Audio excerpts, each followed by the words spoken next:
దేవుని నామానికి వందనాలు. కూడి ఉన్న చేరి వచ్చిన మీ అందరికీ కూడా దేవుని నామమున శుభము తెలియజేస్తున్న మీ అందరికీ కూడా శుభం కలుగును గాక. ఆమేన్. మరి ఈ రోజు ఈ యొక్క కుటుంబము ఎందు నిమిత్తమై అయితే ఈ కూడిక ఏర్పాటు చేసుకొని ఉన్నారో వచ్చిన మీ అందరికి కూడా కదా తెలిసినటువంటిదే. మరి సుగుణమ్మ తన కుటుంబాన్ని దేవుడు దీవించినాడని, ఓకే, ఆశీర్వదించినాడని, నడిపిస్తున్నాడని, పోషిస్తున్నాడని, ఆయన ఉన్నాడని, ఏమంటే ఇట్టి విధమైనటువంటి ఈ కార్యముల చేత తనకు తానుగా రుజువుపరుచుకుంటున్నటువంటి సందర్భాలు కుమారుడి అలాగే కొద్దిగా ఎక్స్టెన్షన్ చేసుకుంటూ కన్స్ట్రక్షన్ చేసుకునేటటువంటి సామర్థ్యత, శక్తి. సో దేవుడు చేసినటువంటి మేళ్లను వారు ఈ రోజు ఏం చేస్తున్నారు అంటే జ్ఞాపకం చేసుకొని, రైట్, ఇది నేను అందరికీ తెలియజెప్పాలా, దేవుడు నా జీవితంలో నా కుటుంబంలో ఇటు విధమైనటువంటి కార్యములు చేసినాడని అందరికీ తెలియజెప్పాలా, నా దేవుడు చేసినటువంటి మేళ్లను నేను తెలియపరచుకోవాలా, కనపరచాలా అనేటటువంటి ఒక మంచి ఉద్దేశము చేత ఏర్పాటు చేయబడినటువంటి ఈ యొక్క కూటమి. ఇందును బట్టి నేను దేవునికి ఎంతగానో వందనాలు చెల్లిస్తా ఉంటున్నాను. మరి అదేవిధంగా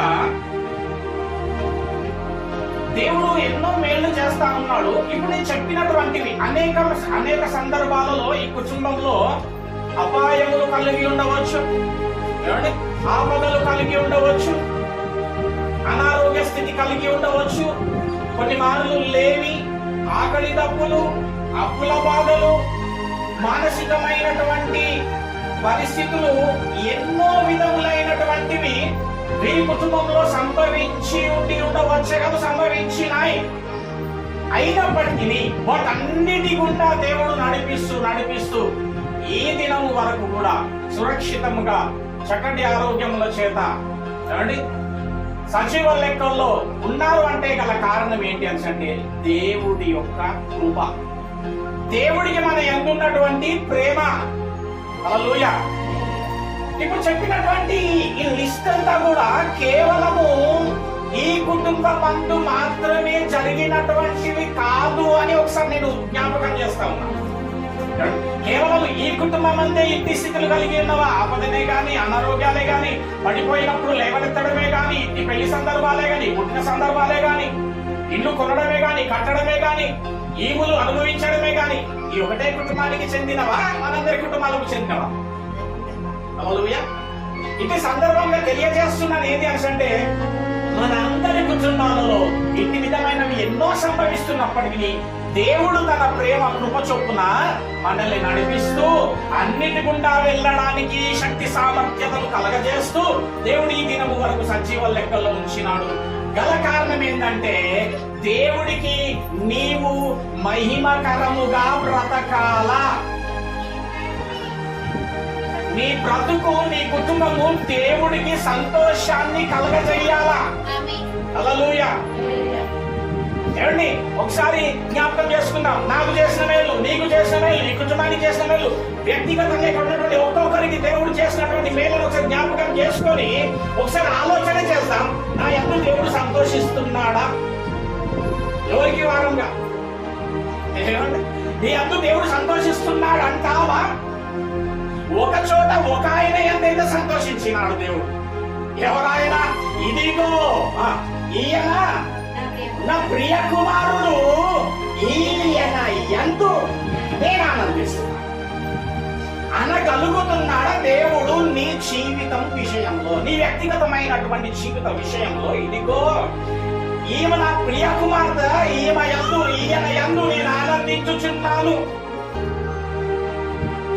దేవుడు నీ జీవితంలో సంతోషించడానికి అసలు నీవు దేవుడికి సంతోషకరమైనటువంటి పరిస్థితుల్లో ఏమైనా ఉన్నావా?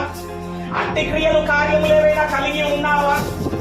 ఈ దినమున ఏం చెప్తున్నానంటే దేవుడు మనకు కలుగజేసినటువంటి మేలు, తప్పిస్తున్నటువంటి విధానం, ఆయన తోడుగా ఉన్నటువంటి కృపను జ్ఞాపకం చేసుకొని ఇదిగో దేవుడికి ప్రతి విషయంలో కృతజ్ఞతాస్తుతులు చెల్లిస్తూ దేవునికి మహిమకరంగా, దేవునికి సంతోషకరంగా మన బ్రతుకులు ఉండాలా అని మనం చేస్తున్నాం.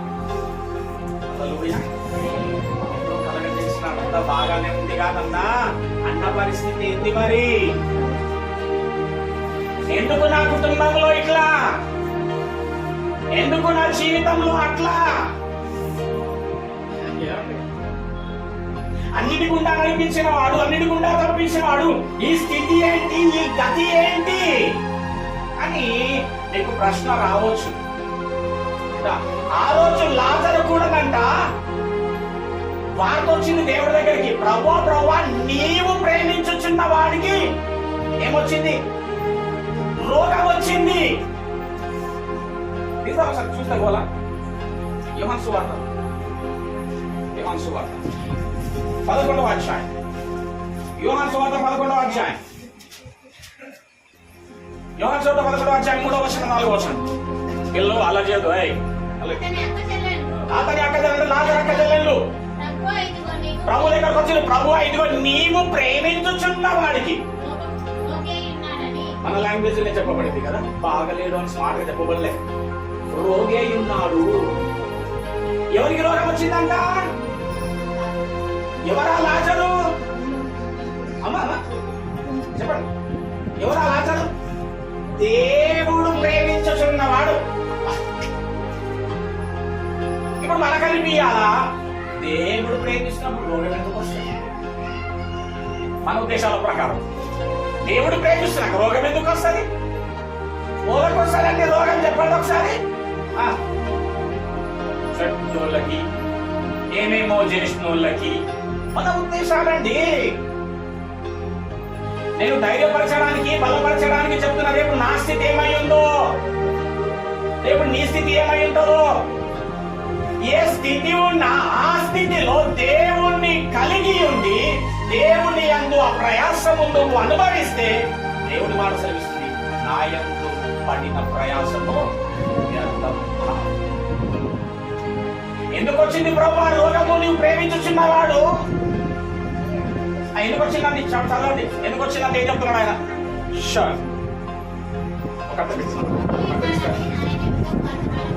వర్తమానం మాకు యేసు అది విని, నేను ప్రేమించేటటువంటి నా యొక్క కుమారుడికి రోగం వచ్చిందా అది విని, ఈ వ్యాధి మరణం కొరకు నరకంలో పడ్డానికి వచ్చింది కాదు ఇది. కానీ దేవుని కుమారుడు దేని వలన మహిమపరచబడుటకు, దేని వలన మహిమపరచబడుటకు, ఆయనకొచ్చిన రోగము వలన దేవుడు మహిమపరచబడుటకు. ఏమిటి? ఆయనకొచ్చిన రోగము వలన దేవుడు మహిమపరచబడు. హల్లెలూయా. ఈరోజు అన్నకు కూడా కలిగినటువంటి పరిస్థితి ఏమయ్యింది అనేసి అంటే, దేవుని వాక్యం సెలవిస్తుంది, తాను ప్రేమించు మనుష్యుని దేవుడు ఏం చేస్తాడంట? గద్దిస్తాడు. హల్లెలూయా. అక్కడ రిఫ్రెష్మెంట్ జరుగుతున్నది. రిఫ్రెష్ అవుతా ఉన్నాడు అన్న. ఎవరి విషయం ఏంటంటే చాలా మందికి ఆయన రిఫ్రెష్ అవుతా ఉన్నాడు, పరిపూర్ణ పరచబడతా ఉన్నాడు, సంపూర్ణత పరచబడతా ఉన్నాడు. హల్లెలూయా, హల్లెలూయా. ఒక పర్ఫెక్షన్ లోనికి వెళ్తున్నాడు ఆయన. ఆ స్థితి ఉన్నందుకే అది కీడు నిమిత్తము కలుగుతున్నది. ఇది జ్ఞాపకం. ఒకసారి లాజరు, ఇంకో లాజరు దగ్గరికి పోదాం. ఓకే, ఇంకో లాజరు ఎడున్నమ్మా? లూకాసు వార్త 16వ అధ్యాయం.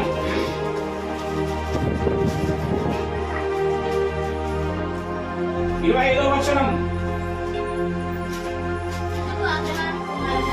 అందుకు అబ్రహాము అంటున్నాడు, కుమారుడా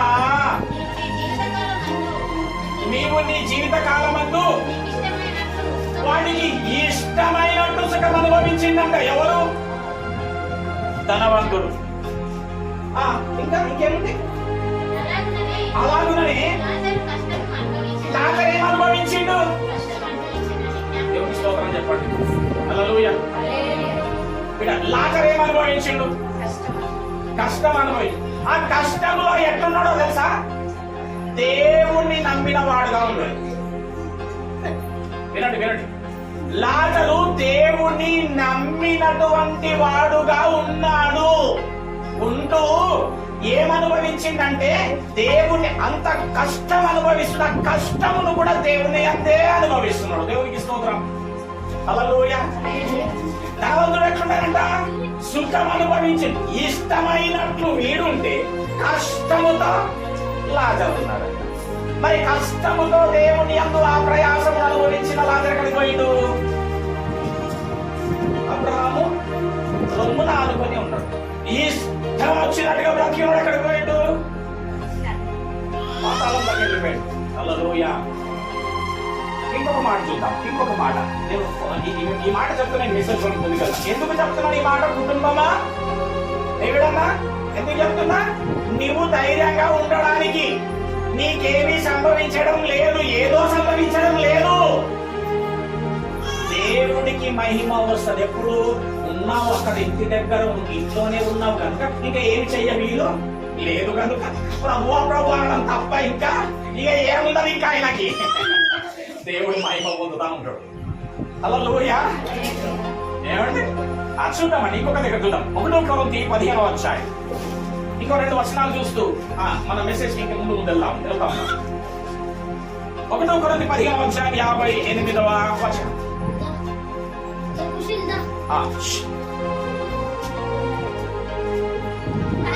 కాగా సహోదరులారా, అన్నా నీ ప్రయాసము ఏదైతే నువ్వు ప్రయాస పడుతున్నావో, రేపు ఇదిగో విడాలా ఇక్కడ కూడి ఉన్నటువంటి సంగమా, మీరు రేపు ఏ విధమైనటువంటి ఒకవేళ ఏదైనా ప్రయాసము మీరు అనుభవించేటటువంటి స్థితి కనుక మీకు ఎదురవుతున్నదేమో, మీరు అయినప్పటికీ ఏ విధంగా ఉండాలంటే లాజరు వలె దేవుని యందు ఉండి ఆ కష్టమును ఆ ప్రయాసమును ఎదుర్కొంటూ సహించి భరించేటటువంటి వారముగా ఉండాలి క్రైస్తవుడు. సుఖమే కోరుకునేటటువంటి వాడు క్రైస్తవుడు కాదు. ఏది ఎదురైతున్నప్పటికీ తెస్సలోనికీయులకు చెప్పినటువంటి విధంగా ప్రతి విషయంలో దేవునికి కృతజ్ఞతాస్తుతులు చెల్లిస్తూ దేవునికి మహిమకరంగా దాన్ని ఎదుర్కొని సహించి భరించి ఎదుర్కొనేటటువంటి వారముగా ఉండాలి. హల్లెలూయా. అట్లా కనుక ఉంటేనంట బిడ్డ నీ ప్రయాసము ప్రభువునందు వ్యర్థము కాదు. ఇంకొక వచనం 2 తిమోతి 4:5 కదా. 2 తిమోతి 4:5. 2 తిమోతి 4:5 చదవండి. అయితే నీవు అన్ని విషయములో మిగతా అన్ని విషయాలు ఎట్లుండాలంట?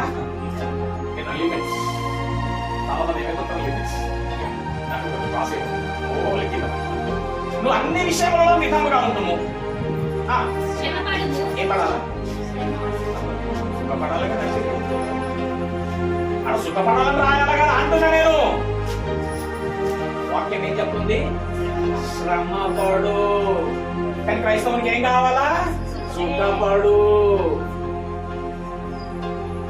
హల్లెలూయా. రండి అప్పుల బాధల సుఖం ఉండక్కడ. చాలా కోట్ల మంది, లక్షల మంది ఉంటారు. సత్యమైన ఓన్లీ వాక్యం పంపించినట్టు ఎవరు ఉంటారు?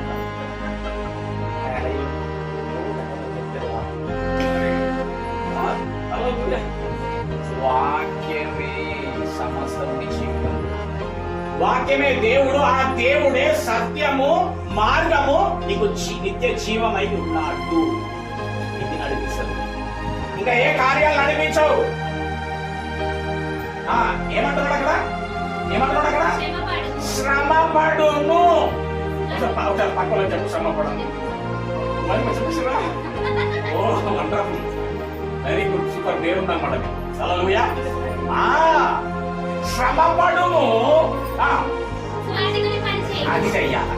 కానీ సమస్య ఏం చేస్తారంట? మూలుక్కుంటా, పునుక్కుంటా, సనుక్కుంటా, ఏం దేవుడో, ఎందుకు నాకు దేవుడు ఇట్లా చేసిండో, నాకే ఎందుకు ఇట్లా చేసిండో. ఏమంటే ఇంకా కొన్ని ఉంటాయిలే, కొన్ని ఉంటాయి మాటలు ప్రాక్టీస్. ఎందుకు లేదు? హల్లెలూయా. నువ్వు శ్రమ పడుతూ నా పని చెయ్యాలా, నాకు మహిమకరంగా ఉండాలా, అనేకులకు మాదిరిగా జీవించాలా, ఏటి విధమైన స్థితి ఉందా? నీవు నా యందే ఉండాలా. సువార్తికుని పని చేయము.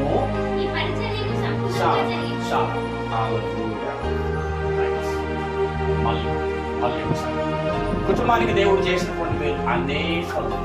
అందులో అది కూడా తనకున్న స్థితి కూడా తన ఆత్మ విషయములో ఆయనకి మేలు. అర్థం చేసుకోండి బాగా నా మాటలు. పిలిచినారు కదా అని పంపు కొట్టడం కాదు నేను. ఏమండి, అక్కడ జరుగుతున్నది ఆత్మ సంబంధితమైనటువంటి కార్యము, క్రియ. అది మేలే. ఎందుకంటే మన దేవుడు ఎట్లా అంటే కీడును సైతము మేలుగా చేసేటటువంటి అద్వితీయుడైన దేవుడు నామానికి వాదన. ఓకేనా? ఇప్పుడు అన్నది కూడా ఒక క్లారిటీకి వచ్చేసింది ఇంట్లో, రైట్? ఇప్పుడు ఏమర్థమైంది? ప్రతిదీ కూడా దేవుడు నా కుటుంబంలో సమస్తము మేలు నిమిత్తమయ్యే చేస్తున్నాడా? అవును, సమస్తము దేవుడు నాకు మేలు నిమిత్తమయ్యే చేస్తున్నాడు కదా. మేలు చేస్తున్నటువంటి, నడిపిస్తున్నటువంటి, పోషిస్తున్నటువంటి, దీవించి ఆశీర్వదిస్తూ వర్ధిల్లింపజేస్తూ దీనికి అభివృద్ధి కుటుంబంలో కలగజేస్తున్న దేవుడికి అడుగుతున్నా, ఏమి ఇవ్వగలవు, ఏమి చెయ్యగలవు, ఏ విధంగా ఉండగలవు? ఇట్లాగే ఒక భక్తుడు కూడా దేవుడు చేసిన వెళ్ళి బాగా నెమరు వేసుకుంటూ అనుకున్నంత ఏమి చెయ్యాలి దేవుడికి, ఏం చేయాలి, నేను దేవుడికి నాకు చేసిన మేలు దేవుడికి ఏమి ఇవ్వాలా అని ఆలోచన చేస్తూ ఒక ఆలోచనలో ఉండవలసింది. చూద్దాం. మీకు 6వ అధ్యాయం మీకు 6వ అధ్యాయం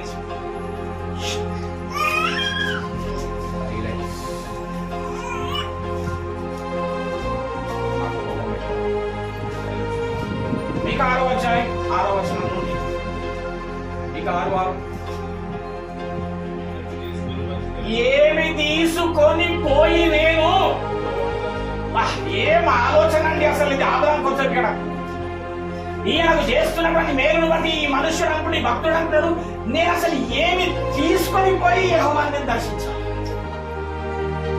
చాలా పెద్ద ఆలోచన. ఏమి తీసుకొని వెళ్ళి నేను యెహోవాను దర్శించాలి? అసలు నేను ఎట్లా పోవాలా? ఊరికే ఎట్లా పోవాలి? నేను లే ఊరికే కాల్చులతో పోవద్దు. నేను ఏమి తీసుకొని వెళ్ళి యెహోవాను దర్శించును? ఏమి తీసుకొని నేను మహోన్నతుడు దేవుని సన్నిధిని నిలబడాలి. ఆయన చూడండి, ఊరికే పోయి నిలబడడానికి కూడా ఆయన సిగ్గుపడతా ఉన్నాడు. హల్లెలూయా. ఏమి తీసుకొని వెళ్ళి నేను మహోన్నతుడైనటువంటి దేవుని సన్నిధానం నిలబడాలా? మనకేముంటది? ఏం తీసుకొని పోవాలా? మనం మొబైల్ తీసుకొని పోయి, మంచి వస్త్రం వేసుకొని పోయి, నేను ఏ డ్రెస్ వేసుకొని పోయి మహోన్నతుడైనటువంటి దేవుని సన్నిధానం ముందు నిలబడి అందరికి చూపిద్దును. ఏమంటే నేను చెప్పేది ఏమండి నిజం ఇది. నేను ప్రాక్టికల్ గా చెప్తుంటా. ఇంట్లో తయారయ్యేటప్పుడే అక్కడ అక్క చెల్లెలు గుర్తొస్తుంటారు. ఓలో చూస్తారో ఈ డ్రెస్. అర్థమైందా? ఏం మాట్లాడతాడా అయ్యగారు, ఏమి విందామా వాక్యం అనేది ఉండదు. ఇప్పుడు నా ఈ ప్యాంట్ తాగకపోతే నాకు అనిపిస్తుంటదండి.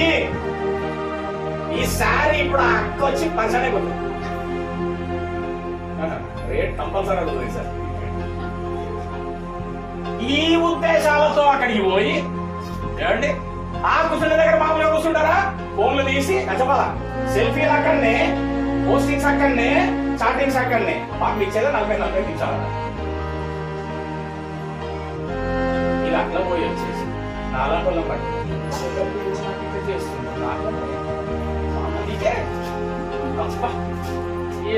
అందుకే దేవుడు వేషధారులు మీరు వేషధారులు మీరు అమ్మో అంటున్నాడు ఆయన. చర్చి మెట్లు ఎక్కుతుంటేనే ఎట్లా ఆవరిస్తుందంటే వీళ్ళకి భక్తి పరిశుద్ధంగా ఆవరించేసేస్తారు. పోయేక్కడ ఎంత ప్రార్థన చేసి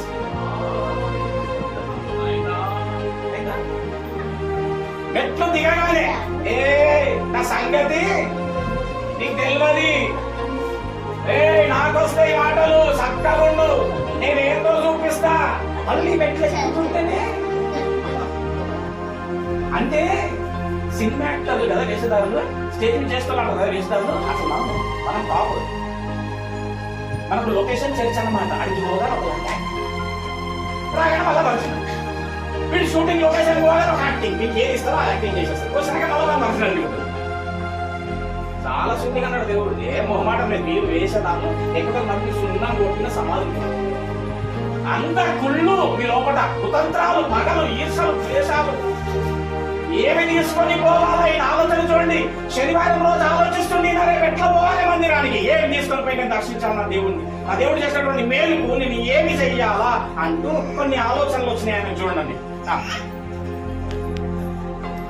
చదవండి. అట్లా చదవద్దు మళ్ళా. దహన బలులను చెప్పండమ్మా, ఏదమ్మా? ఏడాది దూడలంగా నీయన్నా, ఏడాది దూడలనియ్యల్లా. ఏడాది దూడ ఎట్టుకుంటాం తెలుసా? సంవత్సరం దూడ ఎంత కాస్ట్ ఉంటుంది ఏడాది దూడ అంటే? 30,000 40,000 అనుకుందాం, 30,000 అనుకుందాం. ఏడాది దూడలనియ్యన్నా అంటే కాస్ట్ వెళ్ళగట్టండి. దూడలను అన్నాడు కాబట్టి కనీసం నేను తక్కువ 99 వేస్తాను. ఇక్కడ 100 100 అంటారు మాకు వీళ్ళు అనుకున్నాను. 99 ఇంటూ 30,000. ఆయన ఆలోచన చూడండి, చాలా చాలా ఉన్నతమైంది. మన ఆలోచన అక్కడ ఉంటుంది. ఏడాది దూడలనా వేల కొలది పొటేళ్ళని కానీ ఇయ్యాలన్నా. ఒక పొటేల్ ఖరీదు ఏమి లేదన్నా 15,000 పెట్టుకుందాం. వేల కొలది అన్నాడు కాబట్టి 99,000 ఇంటూ 15,000 కొట్టండి.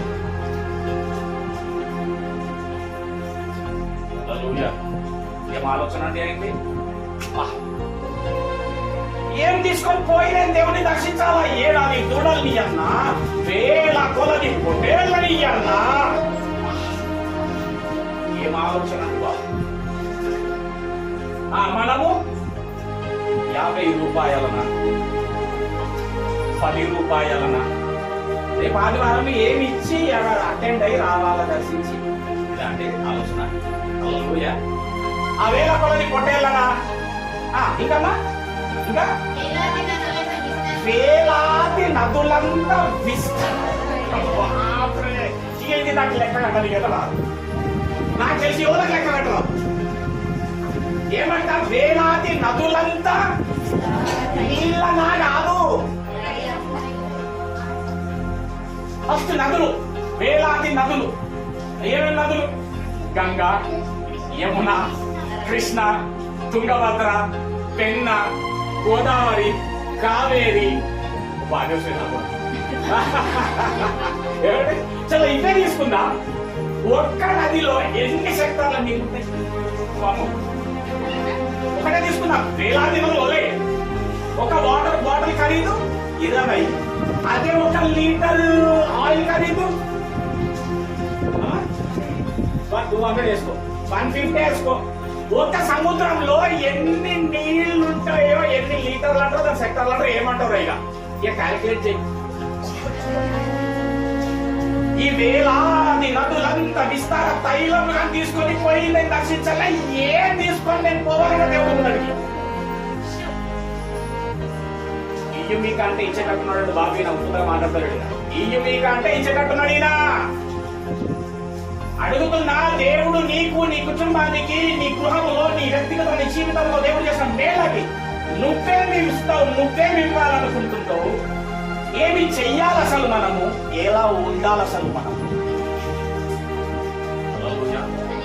ఈయన ఎన్ని చేయాలన్నా అంటే ఆయన ఏమంటుండో చూద్దాం. అపోస్తల కార్యములు 7వ అధ్యాయం 27వ వచనంలో ఇన్ని నిజంగా చెప్పు ప్రభువు అంటే ఇచ్చేస్తాను ఈయనంటే ఆయన ఏమంటుండో చూద్దాం. ఏనా దేవుడు ఏమంటుండో చూద్దాం. 17:25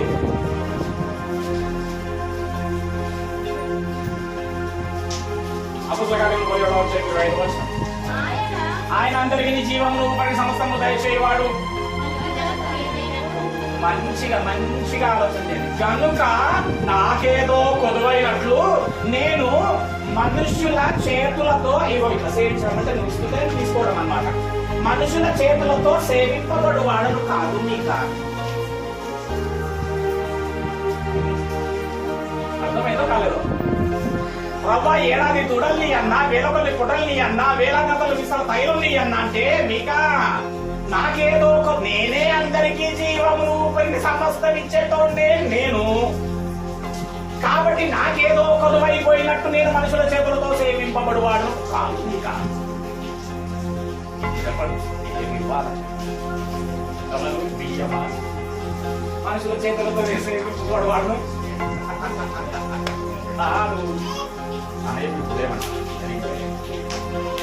చేసిన అన్నము చేసేస్తావు అంటే అప్పది ఇప్పుడు, అందుకే నువ్వు సూపర్ ఇప్పుడు. హల్లెలూయా, ఇయ్యాల్సిందే. వినకపోతే తీసుకుంటాడు ఆయన, హృదయాన్ని తీసుకుంటాడు ఆయన. ఎందుకంటే కుమారులను ప్రేమించుచున్నాడు ఆయన. ఏమి ఇవ్వాలా అని అంటే చూద్దాం. మీకు శక్యమైతే అంటే మీరు అమ్మాట నేను అనలేక మీతో అనిపించాను. మీకు శక్యమైతే అదే మీకు ఆలోచన మీకు వచ్చింది కదా ఒకసారి. మీకు వీలైతే ఏం చేయండి అంటే ఏమి ఇవ్వాలో చూడండి. ఇప్పుడు మనుషుడా వేలకోళ్ళ నదులనా పొటేలనా దూడలనా కాదు, మనుషుడా ఏది ఉత్తమమో నీకు తెలియజేయబడి ఉన్నది. నువ్వు చదవలేవా బైబుల్? ఓహో, అందుకే నీకు తెలవలే. అందుకే నువ్వు ఏమేమో ఇచ్చేస్తున్నావు. నేనేమో నీ చేతులతో సేవింపబడవాడు కాదు. మనుషుడా ఏది ఉత్తమమో నీకు తెలియజేయబడి ఉన్నది. నంబర్ 1 న్యాయముగా. ఏం చేయాలి? నంబర్ 1 నువ్వు దేవుడికి ఏమవుతావు? అన్యాయం చేయరాదు, అక్రమము చేయరాదు. నువ్వు న్యాయంగా నడుచుకోనాలా. దేవుడు నీకు కలుగజేస్తున్నటువంటి మేలును బట్టి, ఈ జీవమును బట్టి న్యాయముగా నడుచుకుంటాయు. రెండోది ఏముండాలా? కనికరం ఉండాలా. సాటి మనిషి పైన కనికరం. వాడు ఆకలి తప్పులతో ఉంటే వాడిపైన నీకు రావాలా కనికరం. వాడు బాగలేకపోతే వాడిపైన నీకు పుట్టాలా కనికరం.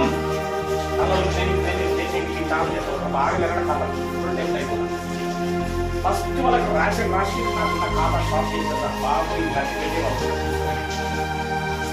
తర్వాత అన్ని కార్యక్రమాలు. నీకు ఎదుటి వారిపైన కనికరం ఉండాలా. దేవుడికి ఎలాంటి మనసు?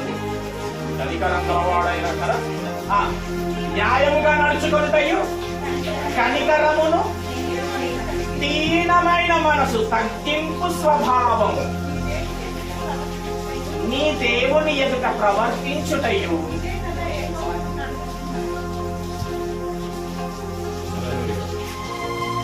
చేత కాటమన్నది ఏమేమో ఇచ్చేస్తూ ఇక నేనే సూపర్, పరలోక రాజ్యం ఇంకా నాదే, నా అంతటి వారు లేదు.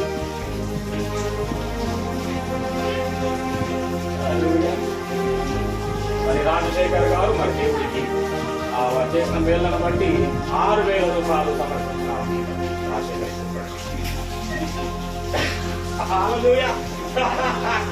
నీకు దమ్ముంటే కనికరమును, ప్రేమ, దీనమైన మనస్సును ధరించుకొని ఉండు. యేసు క్రీస్తు నందు బాప్తిసము తీసుకున్న నీవు క్రీస్తును పోలి నడువు చూద్దాం.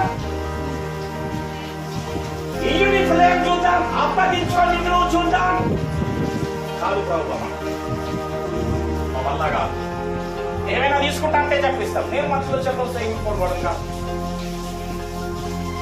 ఎందుకు అంటే ఎందుకు సేవింపబడేవాడు కాదు అంటే కీర్తనలకు వెళ్దాం ఒకసారి. కీర్తనలు 50వ అధ్యాయం. అందరు తీసుకున్నారు కదా. ముందు మీద కుటుంబంలో రంపాయన అంతే కదా. వర్షం కూడా పడుతుంది, అనుకున్నారు కానీ మీకు వర్షం కూడా పడుతుంది, పోయే ఛాన్స్ కూడా లేదు. వినాల్సిందే, ఉండాల్సిందే. దేవుడికి స్తోత్రం.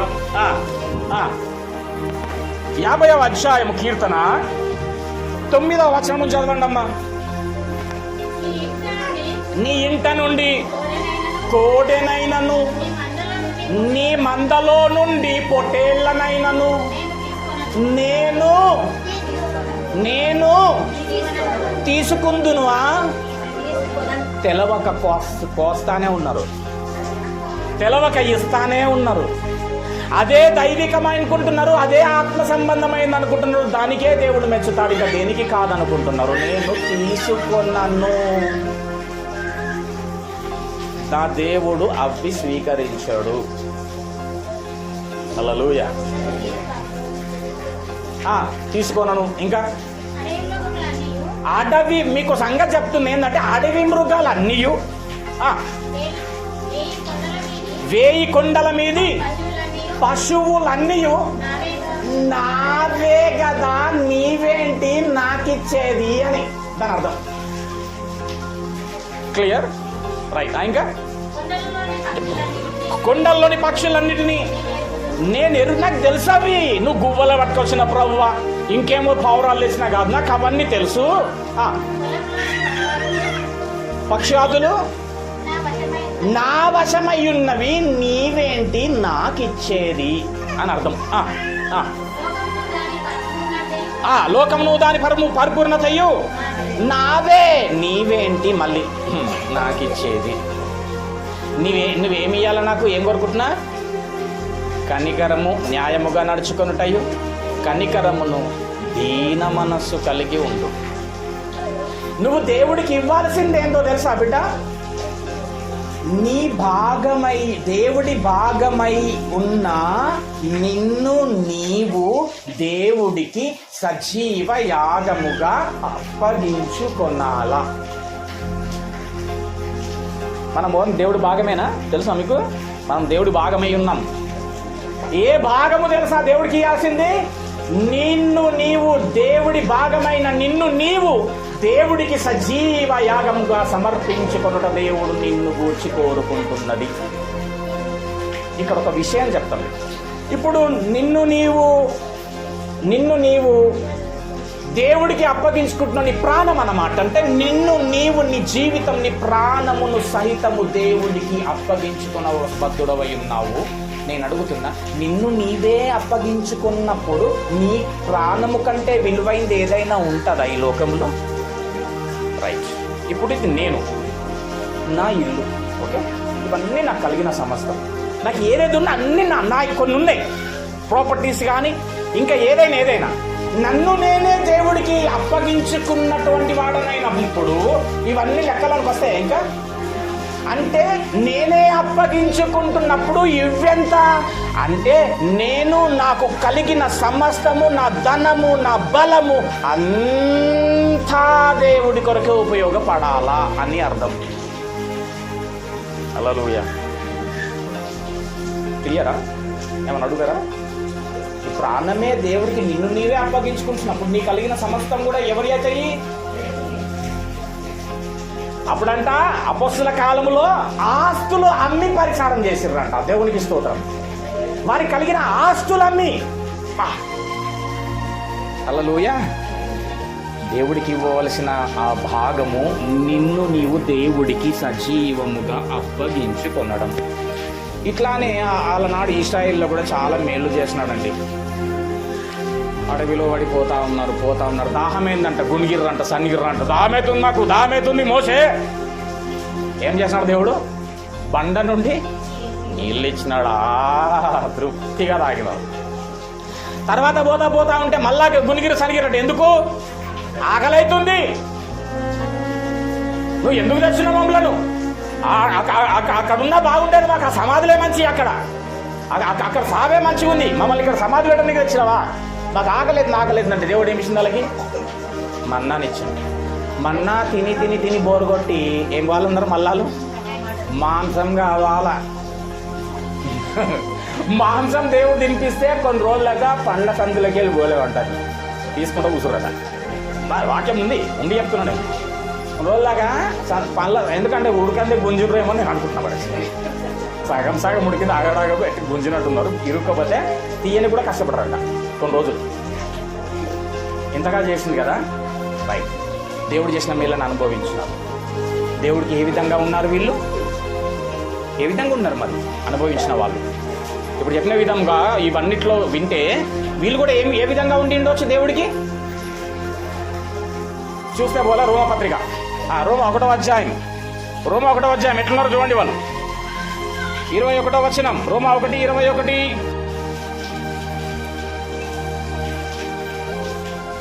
దొరకలే ఊరు, రోమా ఊరు పట్టణం దొరకలే, రోమపట్నం. మరియు వారు దేవుని ఎరిగియు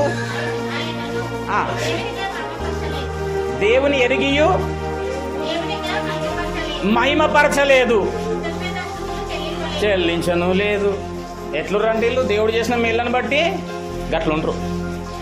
మనం ఎట్లున్నామో అంటే మేము కూడా గట్లనే ఉన్నాం అనుకోండి. అలా అన్న అనుభవిస్తాం కానీ చేసుడు రాదన్న మాకు. మేము చేయలేకపోతుంటాం ఎందుకంటే మేము చాలా బిజీ అన్న. మాకే సరిపోతలేదంటే ఈడ ఏడకేళ్ళు చేయమంటూ. హల్లెలూయా. నీ ప్రాణము నిన్ను నీవే నీ భాగమై దేవుడు భాగమై ఉన్నటువంటి నీ శరీరమును సజీవ యాగంగా దేవుడికి అప్పగించుకోనాలా. వాళ్ళు కూడా కృతజ్ఞతాస్తుతులు చెల్లించలే. చలో ఏమి ఇవ్వాలని నేర్చుకున్నాం ఇప్పుడు దేవుడు చేసిన మేళ్ళకి. కుటుంబీకులారా, కనికరమును ప్రేమయు దీన మనస్సు కలిగి దేవుడి భాగమైన నిన్ను నీవు నీ జీవితాన్ని దేవునికి అప్పగించుకొని జీవించబద్ధులమై ఉన్నాము. దేవుడు చేసిన మేలుకి ఏమి చెయ్యాలా అనేది ఒకటి చూసుకున్నాం. ఒక సందర్భాన్ని జ్ఞాపకం చేస్తాం. దావీదు రాజైనప్పుడు తన పురమునకు మందసాన్ని తీసుకొని వస్తుంటే అక్కడ మందసం తీసుకొని వస్తుంటే జరిగిన సంఘటన బట్టి దావీదు భయపడి ఒకళ్ళు ఇంట్లో పెట్టేసి వచ్చేస్తాడు. ఎవరిల్లది?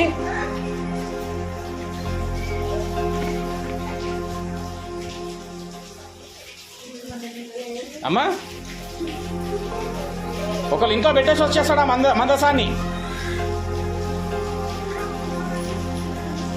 ఓబేదేదోము ఇంట్లో పెట్టొస్తాడు. ఎన్ని నెలలు ఉంది వాళ్ళ ఇంట్లో? 6 నెలలు. కట్టబడతారు కదా బిన్ను కట్టటే మన స్థితి పూజ. నేను రాగానే ఒకటి పెట్టాలి, బిన్ను మూల ఒకటి పెట్టాలి. ఎందుకంటే ఎప్పుడు నేను ఎట్లా రియాక్ట్ అవుతుందో తెలియదు. ఎందుకంటే వీళ్ళు చెప్పే సమాధానాలకి, వీళ్ళు చూసే సూపులకి ఏముంది. ఎన్ని నెలలంతో చూద్దాం, అది కూడా చూద్దాం. పాటు 6 నెలల 10 నెలల. 2 సమూయేలు 6వ అధ్యాయం 10వ వచనం. ఆ మందసము ఓబేదెదోము గృహమందు పెట్టబడుతుందండి. 2 సమూయేలు 6వ అధ్యాయం 10వ వచనం. యెహోవా మందసమును తెప్పింపను. ఒళ్ళక భయపడిపోతాడు ఇంకా ఆయన. తీసుకొని ఉంచాను.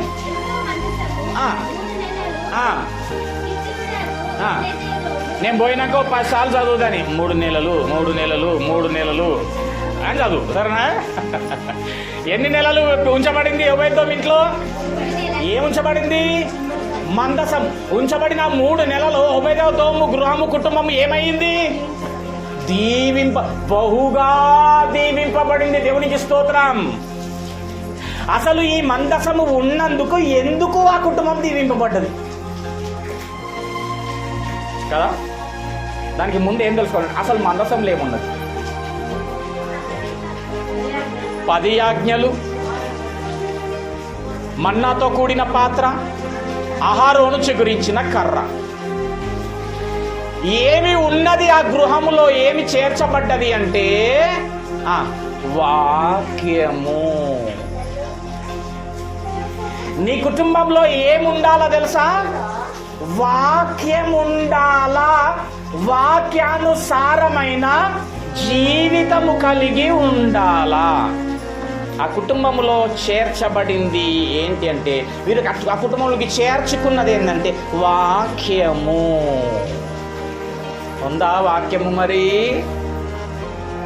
ఏమ్మా కుటుంబకులారా, మీ కుటుంబాలలో వాక్యం ఉందా? ఉంది బ్రదర్. ఎక్కడుంది? షెల్ఫ్లో ఉంది బ్రదర్. ఎక్కడుంది? బీర్వాలో పెట్టిన బ్రదర్.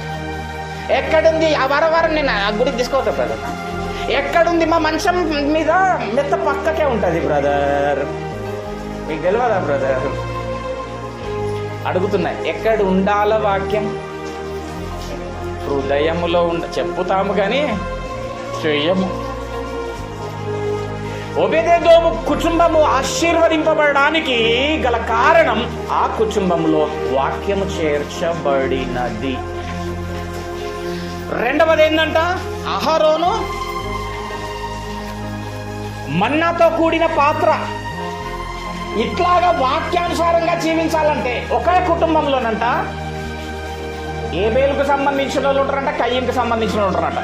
ఒకటి కుటుంబంలో 4 ఉన్నారనుకో, 2 ఏబేలు పార్టీ ఉంటారంట, ఇద్దరు కయ్యను పార్టీ ఉంటారంట. కయ్యను పార్టీ ఉన్నోళ్ళారా మీకు శ్రమ అనుంది. ఏమండి, ఒకళ్ళు ప్రార్థన అంటే ఒకళ్ళు వద్దంటారంట. దేవునికి స్తోత్రం, హల్లెలూయా.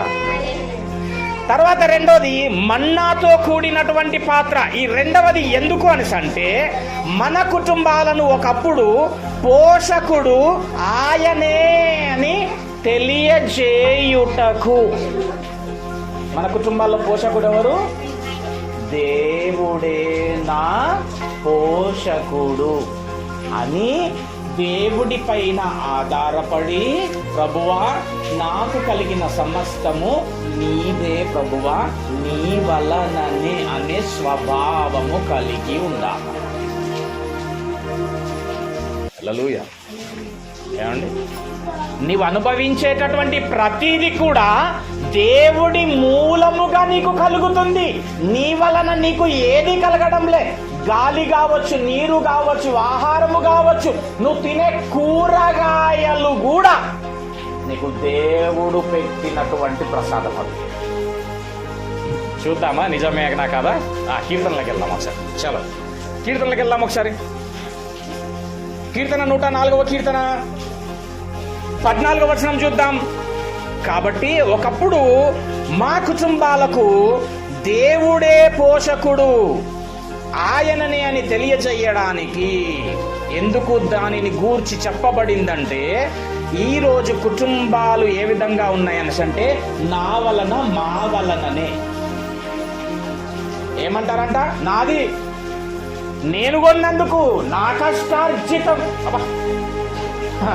నేను కట్టిన ఇల్లు, నేను కొన్న పొలం, అది నేను కొనకపోతే ఏడుకేలైతుండే, నేను చేయకపోతే ఏడుకేలైతుండే. నేనంటా ఒకవేళ నిన్ను మొత్తి మంచాన పెడితే, నిన్ను దేవుడు మొత్తి మంచాన్నే పెడితే, నీకు కలిగిన నువ్వు తీసుకుంటున్న ఊపిరిని, జీవము సమస్తం ఆయన దగ్గర చదువుకున్న అపోస్తల కార్యంలో. ఇప్పుడు ఇంకా ఏంటేంటి ఆయన చూడండి, అక్కడ ఉన్నాయా? పశువులు ఉన్నాయి ఇక్కడ మీకు? పశువులు ఉన్నాయమ్మా? ఉండేటోళ్ళకైతే ఉన్నాయా? ఉంటాయి పశువులు ఉన్నోళ్ళకి అంటున్నా. పశువులకును ఉన్నా లేకున్నా పశువులకు గడ్డి, పశువులకు గడ్డి అంతే ఉందా ఇక?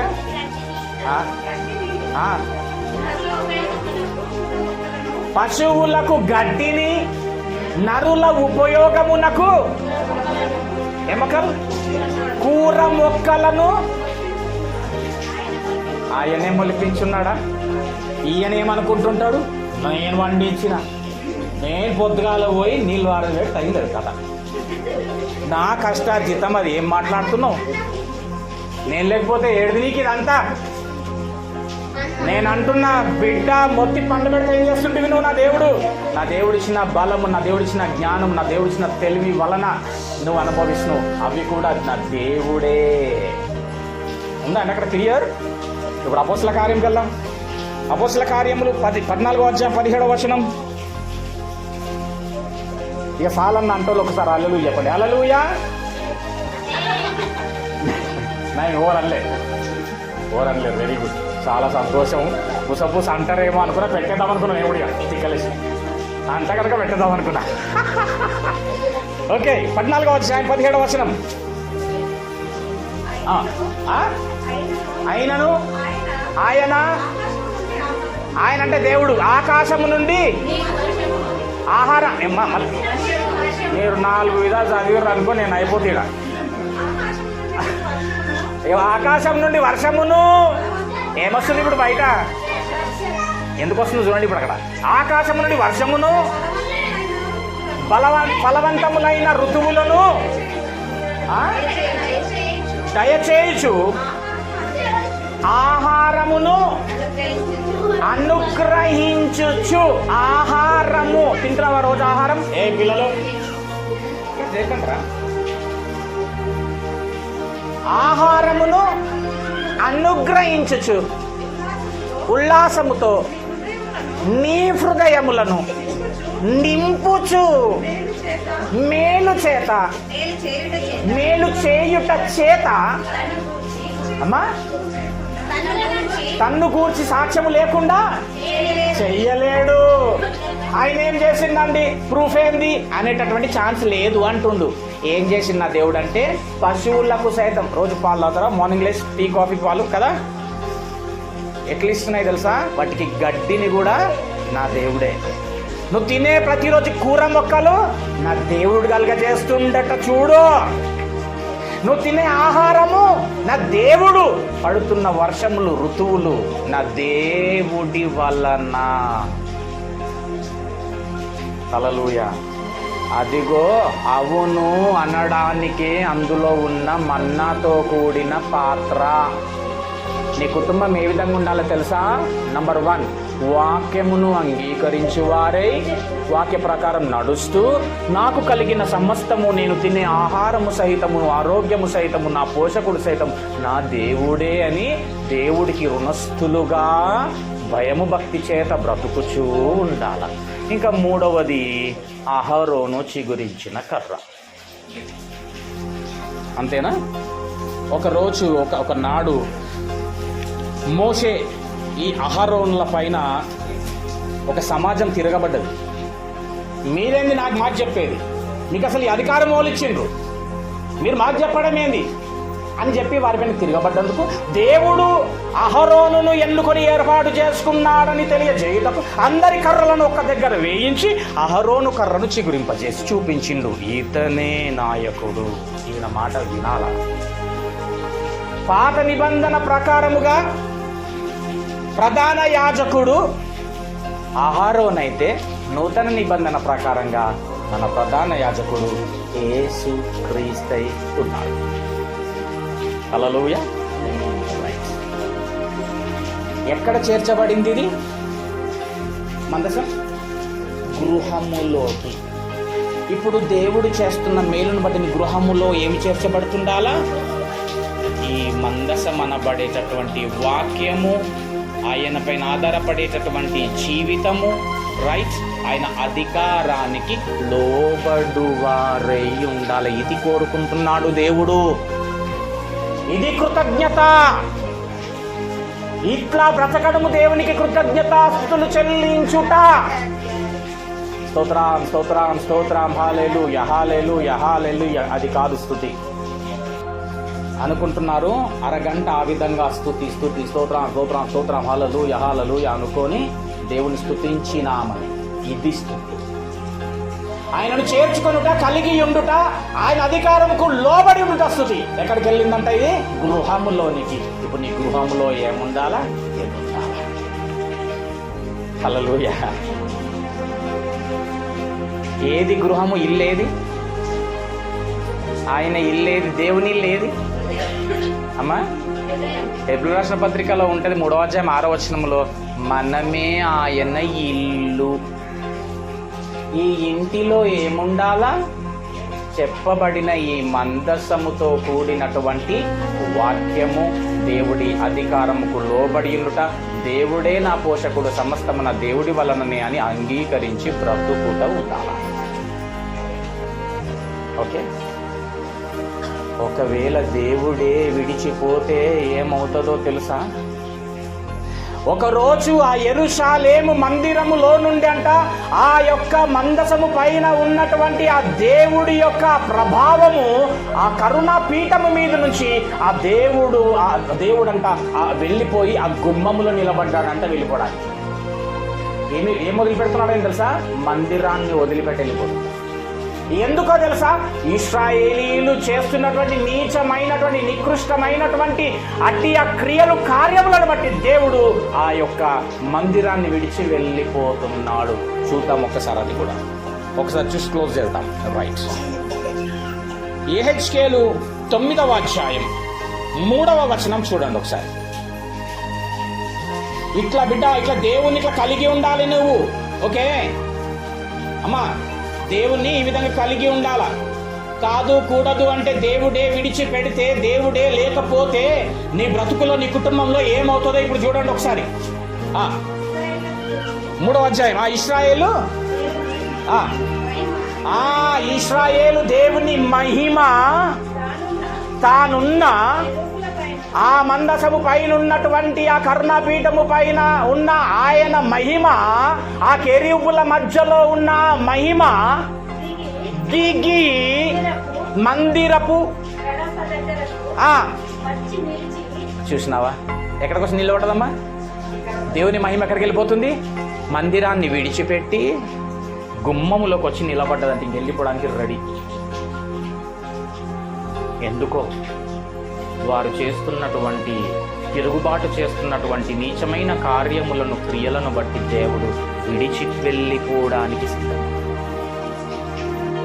మీరు చెప్పినటువంటి విధముగా మందసమును గనక, మహిమను గనక, దేవుని గనక నువ్వు కలిగి ఉండకపోతే ఆ యొక్క విడిచి పెడితే ఏమవుతుంది అనేటటువంటిది చూద్దాం ఒకసారి. అదే యెహెజ్కేలు 11వ అధ్యాయం చూడండి ఒకసారి, 23వ వచనం.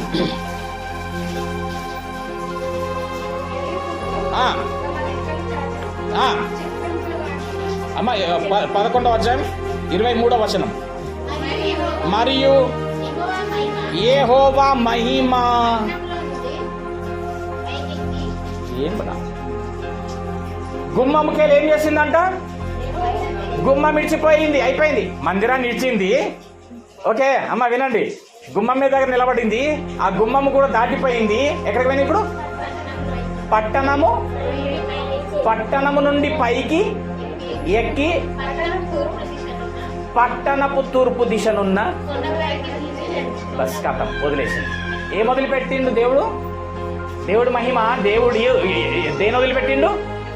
పట్టణమును విడిచిపెట్టి వెళ్ళిపోయాడు. ఇప్పుడు 128వ కీర్తన ప్రకారంగా యెహోవా పట్టణమును కాపాడని ఎడల కావలి కాయువాని ప్రయాసము. దేవుడే కనుక నీ జీవితంలో లేకపోతే నీ కుటుంబం గూర్చి నువ్వు పడేటటువంటి ప్రయాసం అంతా వ్యర్థమైపోతుంది. ఏమి విడిచి వెళ్ళినాడు దేవుడు? మందిరాన్ని విడిచి, ఆ పట్టణమును విడిచి వెళ్ళిపోయినాడు. ఏది ఆ మందిరము? ఏది ఆ మందిరము? అన్నిటికీ హృదయం అనేది పెట్టుకొని కూర్చున్నారు. ఇక అన్నస్తే అందరం ఇగో హృదయం అనాలి, అటుగా కాదు హృదయం అనాలి అన్నట్టుంది కథ. మీ శరీరము దేవుని ఆలయమని మీరెరుగరా?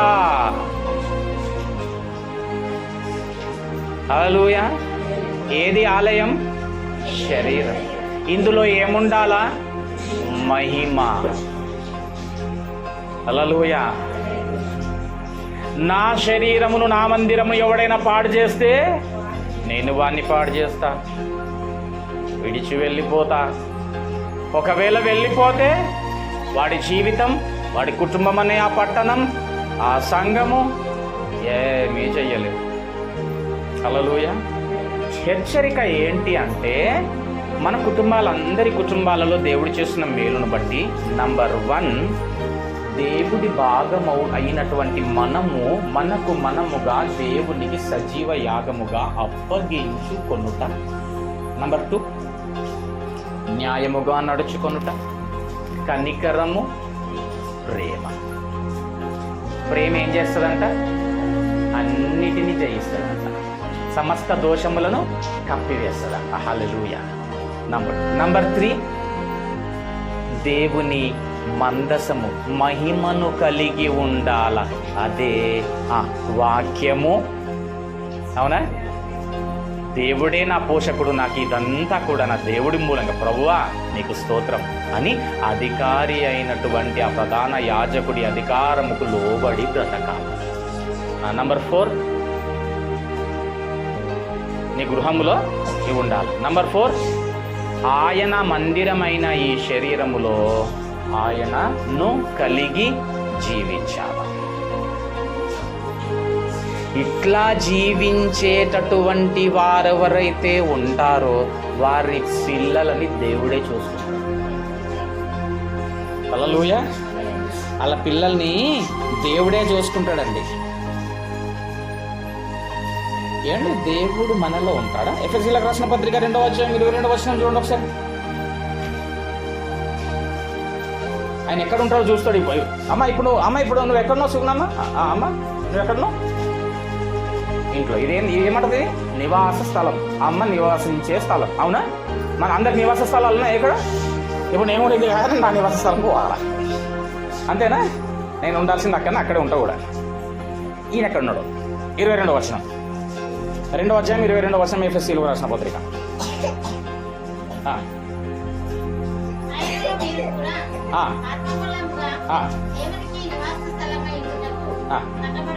అయిందా? ఆయనలో మీరు కూడా ఆత్మ మూలముగా దేవునికి నివాస స్థలముగా ఈరోజు మీరు వాక్యంతో కట్టబడుతున్నారు. కట్టబడుతున్న మీరు దేవుడికి నివాస స్థలాలు. దేవుడు ఉండే చోటు ఇదే, సంగమందు. దేవుడు ఉండే చోటు నీలో. నీవే దేవుడికి నివాస స్థలం, నీవే దేవుడి ఆలయం, నీవే దేవుడి ఇల్లు. దేవుడు చేసిన మేళ్ళను బట్టి ఇట్టి విధంగా బ్రతకాల.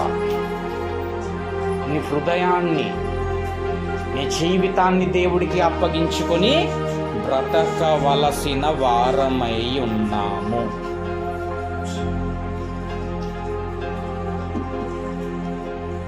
ఆ నివాస స్థలంకి నచ్చి రోజు డోర్ కొడతాడట. టక్ టక్ టక్ టక్ టక్. ఆ నివాస స్థలం కదా, డోర్ కొడతాడట.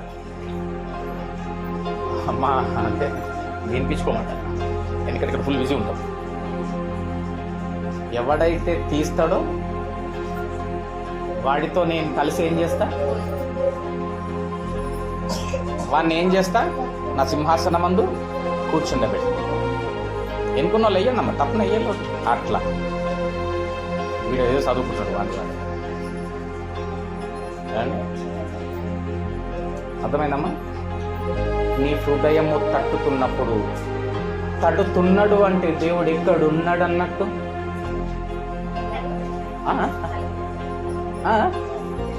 నీ హృదయం తట్టుతున్నాడు అంటే ఆయన ఎక్కడున్నట్టు? ఆయన బయట ఉంటే కదా తట్టేటట్టు. ఈరోజు తెరచి ఆహ్వానించుకో, ఆయనను కలిగి ఉండు. ఒబేదెదోము వలె దేవుడు నిన్ను కూడా, నీ కుటుంబాన్ని కూడా బహుగా ఆశీర్వదిస్తాడు. హల్లెలూయా! బహుగా ఆశీర్వదిస్తాడు. హృదయంలోనికి ఆయన రావాలంటే హృదయం ఏమై ఉండాలా? గును సార్ చెప్పరు, ఒర్రే దగ్గర మాత్రం ఓ విపరీతం కొడతాం. ఇప్పుడు ఆయన హృదయంలోనికి రావాలంటే ఏం ఉండాలా? హృదయంలో ఆయనకు రావాలంటే హృదయం ఎట్లుండాలా? ఖాళీగా ఉండాలి. ఎట్లుండాలా? ఫుల్ ఉంటే ఏం చేస్తాడు మనిషి? ఆడికి వచ్చి ఆడికి పిలిచినా ఈ మనిషి వాడు పలకడా. ఫుల్ అన్ని ఫుల్ ఉన్నాయి. ఇలా ఏముంటాయి మరి హృదయంలో? ఫుల్ ఏముంటాయి? మార్కు 7:21 చూద్దాం.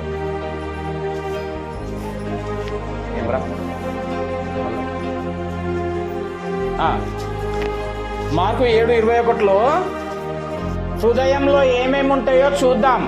ఏమండి, ఇంకో విషయము, ఒక హెచ్చరిక, ఒక అనౌన్స్మెంట్. రోగి అని ఎవరిని అంటారు?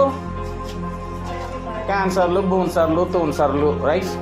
అంతేనా రోగాలు? అసలు రోగి ఎవరో, ఏది రోగమో వాక్యం చెప్తుంది, చూద్దాం.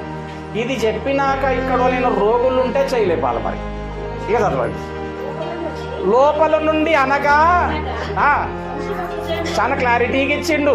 హృదయములో నుండి ఏంది? ఏంటది? రోగం. ఓకే, దురాలోచనలు. అందుకే హిర్మ్యాలు ఏముంటది? మీ హృదయము ఘోరమైన వ్యాధి అంటే ఏంది? ఇంకో అచ్చ తెలుగు భాషలో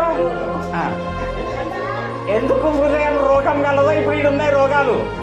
ఒకటి దురాలోచనలను, జారత్వమును, దొంగతనమును, నరహత్య. అంటే కత్తి తీసుకొని పొడిస్తేనే కాదు బిడ్డ, పొడిచేటంత మాటలు అంటారు. వాడు చచ్చిపోవాలి, బయటకు వెళ్తానికి భయపడుతుంటాడు. ఆ మాటలతో కృంగిపోతుంటాడు, తిన్నాడు, కృషించిపోతుంటాడు. ఎంత మాట అన్నది నన్నని అనటం ఏం ఆలోచించదు, అనేస్తుంది ఫస్ట్. వ్యభిచారములను, లోభములను, చెడ్డుతనములను, కృత్రిమములను, కామ వికారమును, మత్సరమును, దేవదూషణయు, అహంభావమును, అవివేకమును, 14 రోగాలు ఉన్నాయి. ఇప్పుడు వాళ్ళు రోగాలు చేయలేదా? అందరికి ఉన్నాయి ఈ రోగాలు పోవాలా. శరీరానికి సంబంధించి మంచం పడ్డోడు కాదు రోగి, ఇల్లు రోగు. ఇది పోతే ఈ ఎనలో పట్టుకొస్తాడు. అమ్మా స్థలం ఉందా అంటే అన్నారట, full house full, no place, sorry అని పెట్టేసారట. యోసేపు మరియం పోతే స్థలం ఉందా అంటే నో ప్లేస్, ఫుల్. హల్లెలూయా. నీవు దేవునికి ఆహ్వానించి, నీ హృదయం ఖాళీ చేసుకొని దేవుని ఆహ్వానించు వారై ఉండాల. ఇట్లా నీవు దేవునికి అప్పగించుకొని దేవుని కోసం బ్రతికితే బ్రతుకుతారా అమ్మా? అన్న చెప్పిన వాక్యం అర్థమైంది. ఏదో ఇచ్చేస్తే, ఏదో చేసేస్తే అదే ఘనత అనుకున్న దేవుడికి నాకు ఈరోజు అర్థమైంది పాయింట్స్. దీని ప్రకారం నేను ఉంటానన్నా, ఖచ్చితంగా నేను ప్రయత్నం చేస్తా ఉంటా అనేటోళ్ళు చేయలేకుండా ఒకసారి చూసినా ఎంత టైం పట్టింది చూసినా, అయినా లేకపోతే లేదు. చూడండి ఇక్కడ అన్నావు బ్రదర్, ఇక్కడ ఫోటోలు తీయండి అసలు, ఎవరైనా వచ్చి ఇక్కడ వీడియో తీయాలి ఒకటి. ఇంకా టైం ఇస్తున్నా అన్న, ఖచ్చితంగా నేను అట్లుంటా, బ్రతుకుతా. నేను ఖచ్చితంగా ప్రయత్నం చేస్తాను ఈ రోజు నుంచి. అన్నోళ్ళు అన్నిటోళ్ళే చేయలేపండి. మీరు చూస్తారా? జర కొంచెం ఇట్లా రండి ఒకసారి, రండి బ్రదర్, ఇట్లా చూడండి ఒకసారి. మీరు రండి ఒకసారి రండి. ఇక్కడ ఎవరో చేయలేపండి అమ్మా, ఎవరో వాళ్ళు చేయలేపండి. బ్రదర్ ఏదైనా ఉంటే 8106926266కి కాల్ చేయండి. కూర్చోండి. హల్లెలూయా. బ్రతుకుతానని నీవు గనక చేయెత్తితే, దేవుని సేవకుడిగా చెప్తున్నా, నీ పిల్లల పిల్లల పిల్లలను కూడా దేవుడు చూసుకుంటాడు. నీ పిల్లల పిల్లల పిల్లలని కూడా దేవుడు కనికరిస్తాడు. పో పక్క ఒక్కటే వచనం చూసి క్లోజ్ చేస్తా, చూపించి అవునా కాదా? లూకా, ఇక్కడ ఉంది లూకా 1:54-55 చదవండి. అబ్రహామునకును అతని సంతానమునకును యుగాంతం. యుగాంతం అంటే ఎప్పుడన్నా 2012 డిసెంబర్ 25. సింబల్ తీసేసిర్రు అక్కడ. ఏమండి తెలియదండి.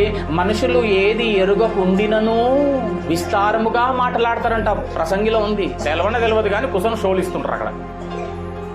అయిపోయింది ఇంకా లోకము అంటే, ఉన్న బంగారమ్మత కూడా అమ్ముకున్న వాళ్ళు అప్పుడు. ఏమండి 2012లో నీ సంతానమునకును యుగాంతము ఎప్పుడండి? 2026, 2030, 3000, పోనీ 6000, 10,000, ఎప్పుడో తెలియదు యుగాంతము. కానీ ఆ యుగాంతము వరకు అబ్రహామా నీ సంతానమునకును నా కనికరము శుభ జ్ఞాపకం చేసుకుంటా. అబ్రహామా, నీకు నీ సంతానానికి యుగాంతం వరకు నా కనికరం చూపిస్తావు. అర్థమైందా? అదేమనిపిస్తుంది ఎగ్జాక్ట్మెంట్ అనిపించేది. ఎందుకంటే మనుషులు ఇక్కడ, మీ మనసులు అసలైతే నాశంటాడు కూర్చుంటే ఇట్లా కొడుతుంది. ఒక మనుషుడు దేవుడి కొరకు బ్రతికితే నా పిల్లలు, నా పిల్లల పిల్లలు, వెనకొచ్చే సంతానము, తరతరాలను యుగాంతం వరకు ఆయన కనికరం. నేను ఒక్కని బ్రతికితే వా అంటుంటే నేనైతే ఈడ ఇంత పెద్ద న్యూస్ చెప్తే ఇట్లా కూర్చుంటారు, ఇట్లా కూర్చున్నారు, ఇట్లా కూర్చున్నారు, తల కిందికి వేసినట్టే ఉంటారు.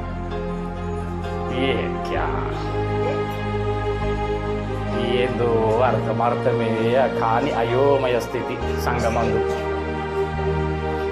దేవుడి కోసము బ్రతికితే నువ్వు బతికున్నన్ను రోజులు నీపైన నీ పిల్లలపైన దేవుడి కనికరం ఉంటుంది. రేపు నువ్వు ఉండవు, నువ్వు వెళ్ళిపోతావు, నా పిల్లల పిల్లల పిల్లలు ఉంటారు, వాళ్ళపైన దేవుని కనికరం ఉంటుంది. నేను ఉండా, మళ్ళీ అక్కడ చనిపోతే వెళ్ళిపోతా, నేను లేను, మళ్ళా వాళ్ళ పిల్లల పిల్లలు ఎప్పటిదాకా ఇది